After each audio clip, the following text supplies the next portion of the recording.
Kembali kita berjumpa di dalam program Renungan Harian GKI Sangkrah Solo.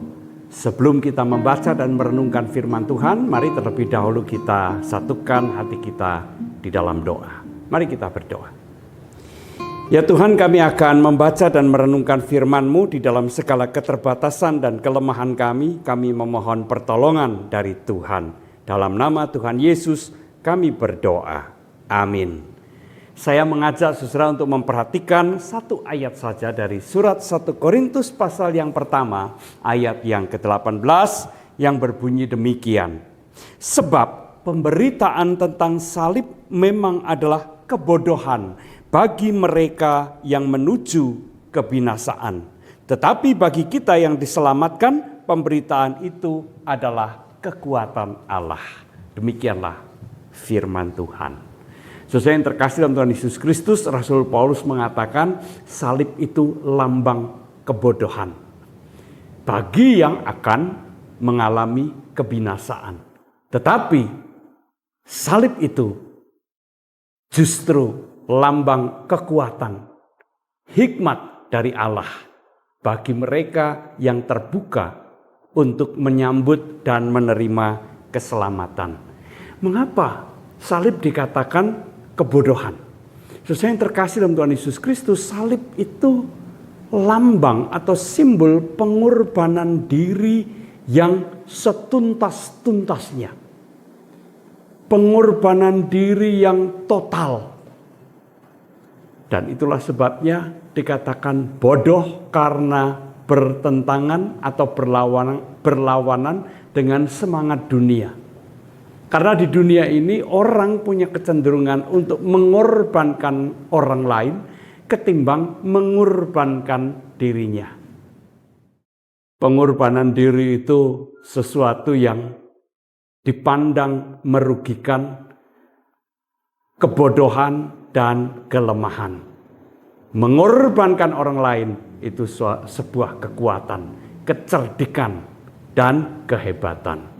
Saudara yang terkasih dalam Tuhan Yesus Kristus, di dalam dunia dengan semangat semacam itu, Allah justru memilih jalan pengorbanan diri menjadi jalan kekuatan. Apa yang oleh dunia ini nampak bodoh, lemah, justru oleh Allah dipakai untuk menyatakan kekuatan, untuk menyatakan hikmat-Nya. Sebab dengan jalan itulah Kristus memberikan keselamatan kepada umat manusia. Tanpa pengorbanan Kristus di atas kayu salib, manusia tidak akan dapat menikmati keselamatan yang dari Allah. Disitulah yang dimaksudkan oleh Paulus, salib itu kekuatan Allah. Salib itu hikmat Allah. Kekuatan yang menyelamatkan manusia, hikmat yang membawa orang datang kepada Allah. Nah, saudara yang terkasih dalam Tuhan Yesus Kristus, pada masa kini salib seringkali menjadi simbol, menjadi lambang kebanggaan, lambang kemewahan. Ya. Ketika kita mengenakan salib di leher kita sebagai kalung, atau ketika kita menghiasi rumah kita, dinding rumah kita dengan salib yang indah, yang mahal, apa yang kita hayati ketika kita melihat atau mengenakan simbol itu?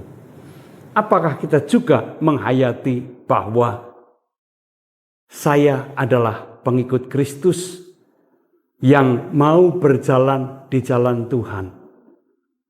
Apakah saya memiliki tekad?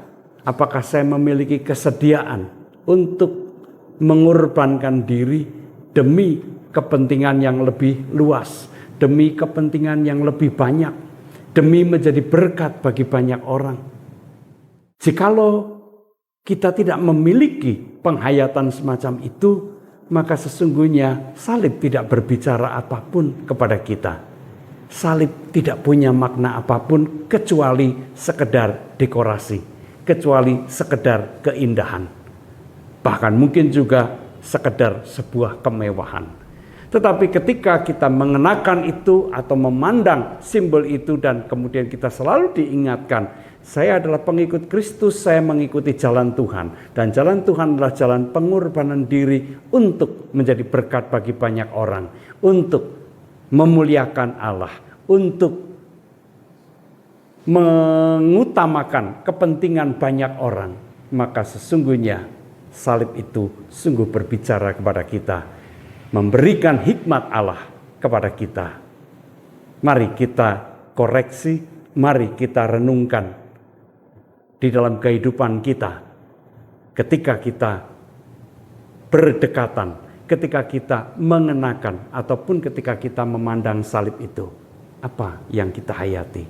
Kita diajak untuk terus memperbarui penghayatan kita sebagai para pengikut Kristus. Tuhan memberkati kita semua. Amin. Mari kita kembali berdoa.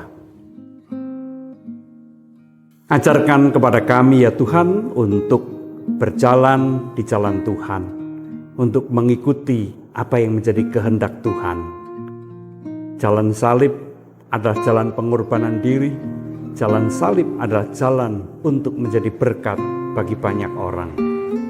Meteraikanlah firman-Mu ini dalam hati kami. Terima kasih ya Tuhan, dalam Kristus kami berdoa. Amin.